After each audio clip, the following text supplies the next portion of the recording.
One very important variant of Markov networks that is probably at this point more commonly used than other kinds, than anything that's not of this type, is what's called a conditional random field. So conditional random field, you can think of it as something that looks very much like a Markov network, but for a somewhat different purpose. So let's think about what we are trying to do here. This class of model is intended to deal with what we call task-specific prediction. That is, where we have a set of input variables or observed variables, x, and we have a set of target variables that we're trying to predict y. And this class of models is designed for those cases where we always have the same types of variables as the input variables and the same types of variables as the targets. And we're always trying to solve what is essentially the exact same problem, or the exact same type of problem. So let's think about that as, let's think about two examples along these lines. So again, going back to the example of image segmentation, here we have the input is always a set of pixels with their values, pixel values, which we can process to produce more expressive features like histograms of colors and textures, but this is sort of not relevant at this point, although it will be in a minute. So my input x is pixel values and processed features from those. And my target variables y is a class for every pixel. So for example, where by class I mean, grass, sky, cow, water, and so on. And we're always we design the model so as to solve this problem of going from x to y. And we want to solve that problem. In some of the text processing or NLP problems that we discussed, the input x are the words in a sentence. And the output that we're trying to derive is, for example, the labels of the words, where again, the labels might be, in this case, things like person, location, organization, and so on. And once again, this is always our input, the words, and the output is always the labels. So what is the problem? So fine, so we want to solve this, this kind of prediction problem. Why not use just a regular old graphical model in the same way that we've done so far? So let's think about what some of the issues might be with that. So imagine that we are trying to predict, in this case, CI, which is the label of a particular superpixel, in this case, I.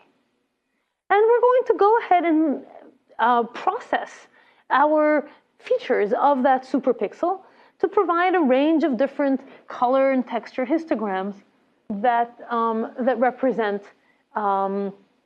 different ways of measuring the appearance of the superpixel. So in this case, that's my Y, just as a sort of in the notation of the previous slide, this is my target Y, and these guys down here are my X's. So what's the problem with this? The problem with this is that these features that are often much more informative about the class of the pixel are very correlated with each other. So, for example, the texture histograms, which tell us sort of the directions in which lines go in a particular superpixel, they're very redundant in terms of the kinds of structure, the kind of texture that they measure. And so if you have features here that are very correlated with each other, so where two features have a lot of redundant information, if we represent this in a naive Bayes model, as I drew here, where the features are independent,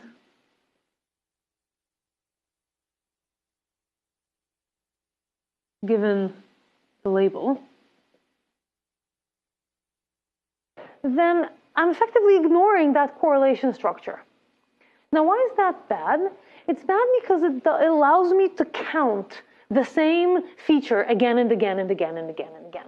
So if I have 5 copies of the feature, or 5 very correlated, related features that effectively measure the same thing, I count it 5 times, which means I get really confident because of this one feature. If I have 100 copies of that feature, I count it 100 times. So and again, it pushes me towards very skewed probability distributions that don't really, that are not really good reflections of my true beliefs, because they make incorrect independence assumptions. Well, fine. So let's make correct independence assumptions. Let's add a bunch of edges to capture the correlations. Well, that turns out to be really hard, because once you start doing things that are trivial features, figuring out how they're correlated is hard. And furthermore, even trying to put in these correlations gives rise to, so first of all, this is hard to figure out. And it gives rise to densely connected models. If I start putting in all these edges between these features.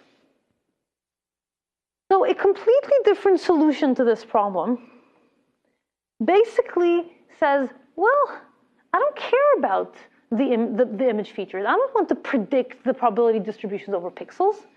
I don't care to predict, I'm not trying to do image synthesis. I don't care about the probability of having, a green pixel next to another green pixel next to a brown pixel.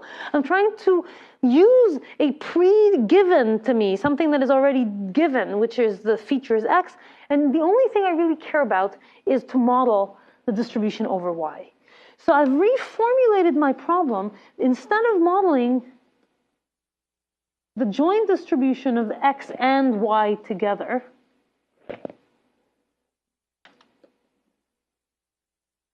so instead of doing this, I'm going to model a conditional distribution of Y given X, where I'm not trying to capture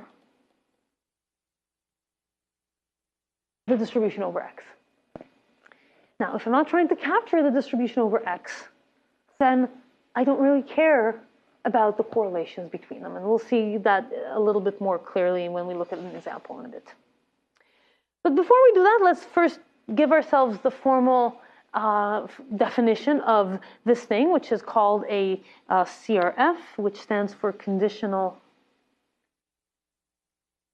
random field. And a conditional random field at first glance looks just like a Gibbs distribution. So just like a Gibbs distribution, we have a set of factors, each with their scope. And just like a Gibbs distribution, I multiply the factors to get an unnormalized measure.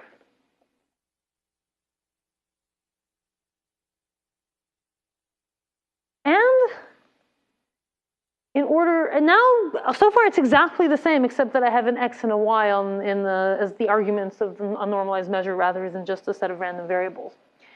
This is where the difference comes in. If I want to model a conditional distribution of Y given X, I'm going to have to put X on the right-hand side of the conditioning bar, which means I'm going to have a separate normalization constant or partition function that is a function of X.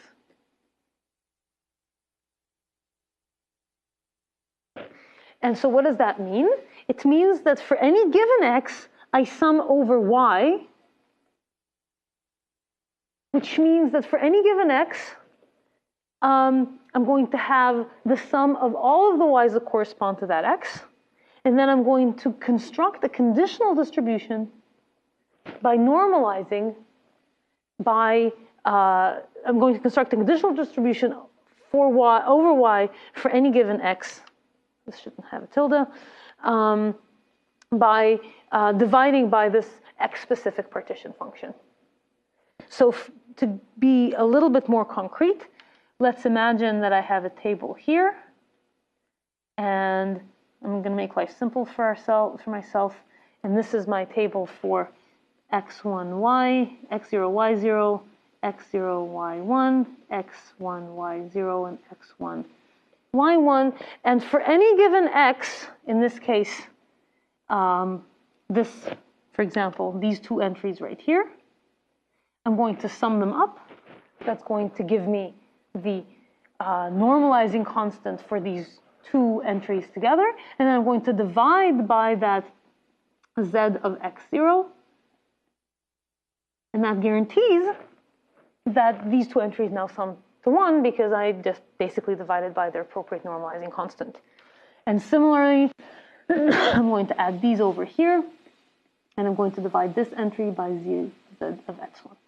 And so I've now defined a family of conditional distributions. So this is a family of conditional distributions.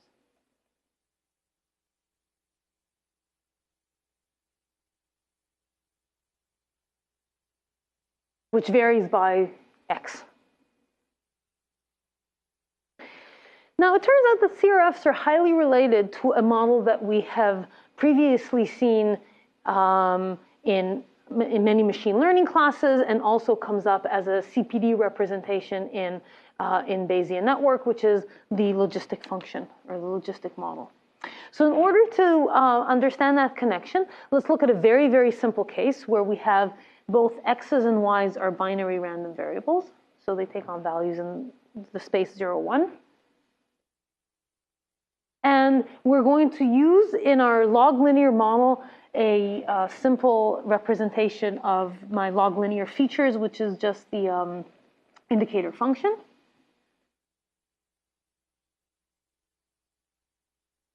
So we have 1, my indicator function is 1 when both xi and y, when xi and y are both 1, and 0 otherwise. And that's going to have a parameter yi. And now let's actually plug that into the CRF representation and see what happens. So let's look at phi I of xi and y equals 1. Well, if you look at that, in this case, y is always 1. And now we have two choices. Either xi is 1, in which case the indicator function is 1, or xi is 0, in which case the indicator function is 0. So you can rewrite this as wi times xi. Exp of wi xi. Right? Because if xi is 0, then you get exp of wi times 0, and if xi is 1, you get exp of wi. On the other hand, if I make y equals 0, then my indicator function is 0, because if y is 0, then the indicator function is 0, and at that point I get exponential of 0, which is equal to 1. Okay, so these are my two cases. I have what is the value of this factor for y equals 1, and what is the value of this factor for y equals 0, and now I can go ahead and compute my unnormalized density. And my unnormalized density has the following, again, I'm going to do two separate cases. There is the case when y equals 0 and the case when y equals 1. And my unnormalized density in the case y equals 1 is just multiplying all of these guys up here. So multiplying all these guys, which gives rise to this exponential over here, just because the product of a bunch of exponentials is the exponential of the sum. Okay, so that is in this case, and here clearly the product of a bunch of 1s is 1. So that's pretty straightforward. And so now putting this all together to produce a normalized density, remember, my goal is to produce a density, a normalized density, which is the P of y, my binary value y, given all of the features x.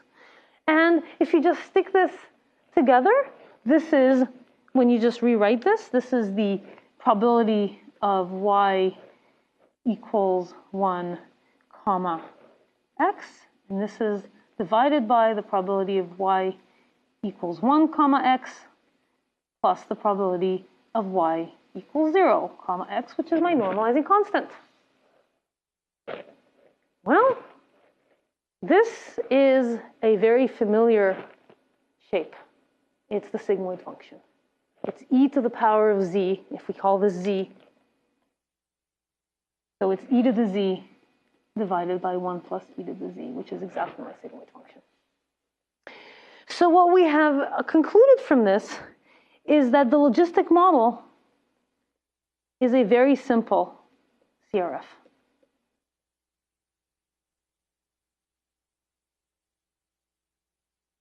So broadening from this particular mathematical derivation, what we have here is that if we were to think about the model where we had a joint density of y and x together as a kind of a naive Bayes model, because we only have pairwise terms that relate the y and the xi. So you can think of it as a bunch. If we weren't doing this conditional normalization, we would have a model that looks like this. We would have, you know, the y, and we would have a pairwise feature that relates y to x1, y to x2, up to y to xn.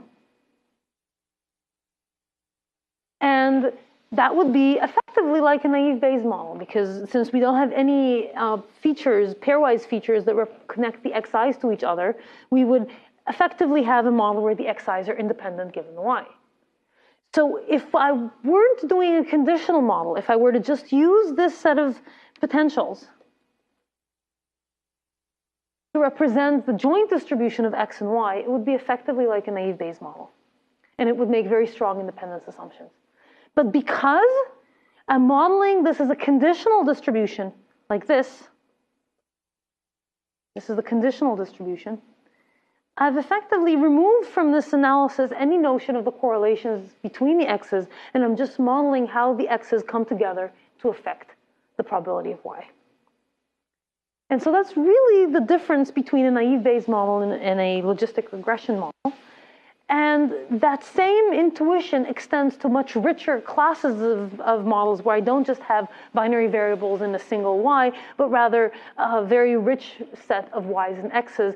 And nevertheless, this ability to sort of ignore the distribution over the features and focus only on the target variables allows me to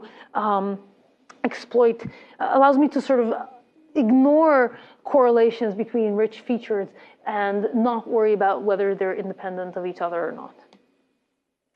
So for example, going back to our notion of CRFs for image segmentation, here we typically have very rich features of the variables. So for example, when we think about individual node potentials that relate the features xi to the class label yi, we don't worry about how correlated the features are. We can have color histograms, texture features. You can have discriminative patches like looking for the eye of the cow, for example. And all of these are going to be really correlated with each other, but I don't care. You can even look at features that are outside of the superpixel. You can say, oh, well, if it's, you know, green underneath in a completely different superpixel, maybe it's more likely to be a cow or a sheep because they tend to be on grass. That's cool too. These are definitely correlated because you're counting the same feature for my superpixel as well as for a different superpixel. That's fine. I don't care because I'm not worried about the correlations between the superpixels. So the correlations don't matter. You can even, and this is very commonly done, train your favorite discriminative classifier, a support vector machine, boosting, random forest, anything that you like, to predict the probability of yi given a whole bunch of image features x, and that's fine too. And in fact, that is how one achieves high performance on most of these tasks, by training very strong classifiers for, in most cases, your node potentials, that is the predictors for individual variables, and then adding on top of that pairwise features, or not just pairwise, but a higher order features between the y's.